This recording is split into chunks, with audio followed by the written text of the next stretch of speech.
Assalamualaikum. Halo anak-anakku yang soleh-solehah. AKM bisa karena terbiasa. Baik anak-anakku, melalui video ini silakan perhatikan pembahasan AKM Literasi Teks Informasi pertemuan ketiga untuk buku Yudhistira halaman 98 sampai 103. Semangat. Baik anak-anakku, langsung saja kita akan membahas soal nomor 15 sampai 18. Sebelumnya, kamu harus sudah membaca teks tentang jenis-jenis gaya dan contohnya. Nah, ini materi sudah ada di kelas 4 ya nak. Dulu kita sudah belajar tentang materi gaya. Nah, ini hanya mengulang saja, insya Allah sudah paham. Nomor 15, gaya berdasarkan secara langsung atau tidaknya dikenai oleh gayanya dibedakan menjadi.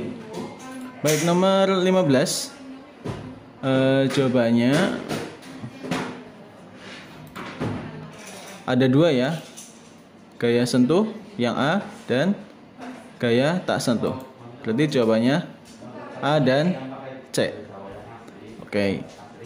Nomor 16, gaya-gaya yang termasuk gaya sentuh adalah, perhatikan, di sini perintah soalnya adalah gaya-gaya. Artinya jawabannya lebih dari satu.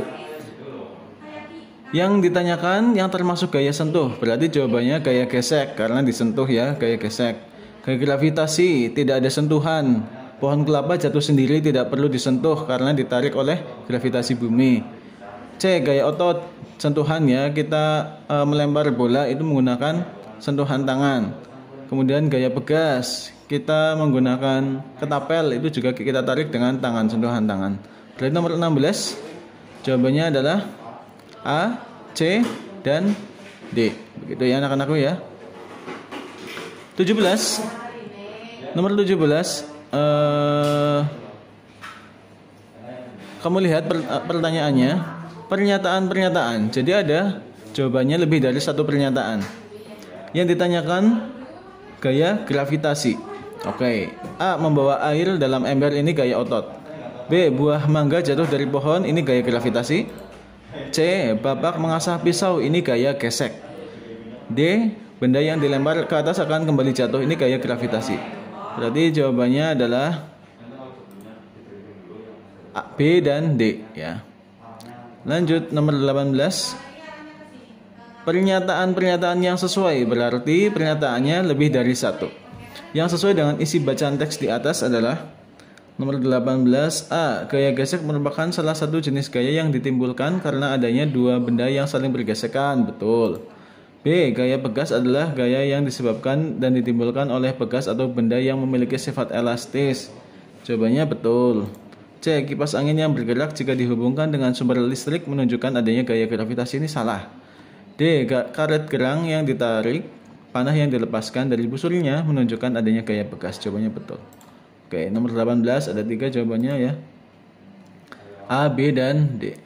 Begitu anak-anakku. Lanjut nomor 19 sampai 22 ini tentang Sumpah Pemuda. Baik, untuk ini di halaman 99 yang bawah itu ada teks Sumpah Pemuda versi asli.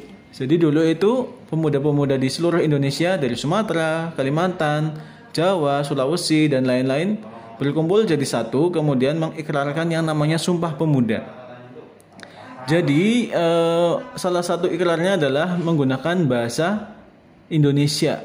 Karena di Sumatera kan ada bahasa Sumatera, di Kalimantan ada bahasa adat yang dari Kalimantan ya. Di Jawa juga ada bahasa Jawa, ada bahasa Betawi dan lain-lain. Namun mereka bersatu menggunakan satu bahasa saja. Dan ini adalah ejaan lama. Nih, kami kalau di tulisannya, kalau dibaca sesuai tulisan, yang pertama kami Poetra dan Poetry Indonesia. Namun dibacanya kami Putra dan Putri Indonesia, membacanya tetap seperti itu. Kemudian selanjutnya jika dibaca sesuai tulisan mengakoe bertoempah darah jang satoe tanah Indonesia, dibacanya mengaku bertumpah darah yang satu tanah Indonesia. Nah, itu masih ejaan lama. Lanjut nomor 19. Oke. Berilah tanda centang. Ini Kalau kamu betul semua, berarti kamu sudah teliti membacanya. Tapi jika masih ada yang salah, berarti masih perlu teliti lagi. Pernyataan 1 salah ya. Karena Kongres Pemuda kedua yang betul, yang menghasilkan Sumpah Pemuda. Lanjut. Yang kedua, ini benar. Yang ketiga, Ikrar Sumpah Pemuda membuat bahasa Indonesia menjadi satu bahasa yang paling penting di dunia internasional. Bukan dunia internasional ya, penting di Indonesia. Ini salah. Sebentar ya nak. Ya, ini salah. Yang terakhir, peristiwa Sumpah Pemuda merupakan bagian penting dari sejarah perjuangan Indonesia. Ini betul. Gitu ya anak-anakku. SB, salah benar, salah benar. Nomor 20. Ini tentang makna yang tersirat dalam Sumpah Pemuda. Oke. Pernyataan 1, memberikan penekanan untuk menghargai perjuangan Indonesia. Ini betul ya. Yang kedua, membuat pemuda bisa melakukan apapun sebebas mungkin. Ini salah. Yang ketiga, memberikan penekanan agar kita bangsa menjadi bagian dari bangsa Indonesia. Ini betul. Yang keempat, pemuda Indonesia dapat menjajah dan berbuat sesukanya. Ini jelas salah. Yang kelima, memberi semangat untuk berjuang. Ini betul. Jawabannya benar, salah, benar, salah, benar. Gitu ya nak ya. Lanjut nomor 21. Ini tentang isi Sumpah Pemuda versi asli yang dituliskan dengan ejaan lama. Oke. Jawabannya ini betul. Pertanyaan 1 betul. Pernyataan kedua betul juga. Pernyataan ketiga salah. Pernyataan keempat salah. Pernyataan kelima benar. Gitu ya. Pernyataan ketiga dan keempat salah karena tulisannya kami putri dan putra ya. Putri dulu baru putra. Ini salah. Yang betul kami putra dan putri. Kata putra itu disebutkan terlebih dahulu sebelum kata putri. Oke, good job ya yang sudah betul semuanya. Lanjut nomor 22. Pernyataan tentang teks dalam informasi. Lanjut. Pernyataan 1, Kongres Pemuda II diselenggarakan pada 28 Oktober 1908. Tidak ya. Salah. Yang kedua, Kongres Pemuda II pada 28 Oktober 1928 menghasilkan 3 putusan yang kita kenal dengan Sumpah Pemuda. Ini betul. Pernyataan keempat, Ikrar Sumpah Pemuda membuat bahasa Indonesia menjadi satu bahasa yang paling penting di Indonesia. Jawabannya benar. Ya. Pernyataan keempat, pada peristiwa Sumpah Pemuda dikibarkan pertama kali bendera merah putih. Ini tidak ada di dalam teks ya, salah. Harusnya kalau sesuai dikibarkan bersama bendera merah putih, Sumpah Pemuda terjadinya 17 Agustus 1945 sesuai dengan proklamasi kemerdekaan Indonesia. Oke. Lanjut. Nah, ini kalau nomor yang 23 sampai 26 adalah AKM fiksi ya nak ya, dengan Ustadzah Maretsa. Kemudian lanjut untuk informasi terakhir tentang kegiatan ekonomi, produksi, distribusi, dan konsumsi.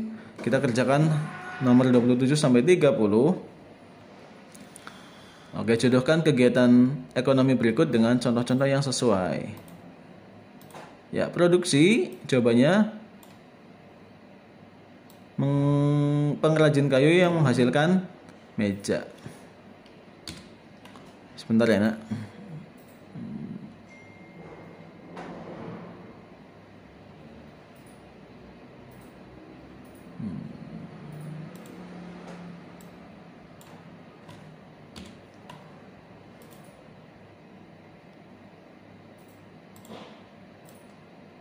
Nah, yang distribusi agen atau pengecer di pasar. Ya, yang konsumsi makanan sehari-hari. Begitu. Insya Allah sudah mudah ya. Sudah dipelajari juga di kelas 4 pelajaran IPS. Nomor 28, jodohkanlah kegiatan ekonomi berikut dengan pengertiannya. Ini juga insya Allah sudah mudah kalau kamu sudah membaca dengan teliti. Produksi, jawabannya yang ini, kegiatan yang bertujuan menghasilkan barang atau jasa. Distribusi, jawabannya kegiatan menyalurkan barang dari pihak produsen kepada konsumen. Yang konsumsi kegiatan menghabiskan atau mengurangi nilai guna barang untuk memenuhi kebutuhan. Gitu. Oke, lanjut. Untuk nomor 29, pelaku dalam kegiatan distribusi disebut distributor. Kalau pelaku dalam konsumsi disebut konsumen. Pelaku dalam kegiatan produsen disebut pelaku dalam kegiatan produksi disebut produsen. Nomor 30, jelaskan masing-masing contoh dari kegiatan produksi, distribusi, dan konsumsi. Ya. Ini sudah ada penjelasannya ya. Di nomor 28. Tapi contohnya belum. Intinya kalau yang produksi kegiatan menyalurkan yang produksi itu kegiatan yang bertujuan menghasilkan barang atau jasa. Di sini contohnya menjahit kain menjadi pakaian, pengrajin kayu. Misalnya ada juga chef membuat makanan, yaitu juga produsen. Kemudian yang distribusi kegiatan menyalurkan barang dari pihak produsen ke konsumen. Contohnya apa?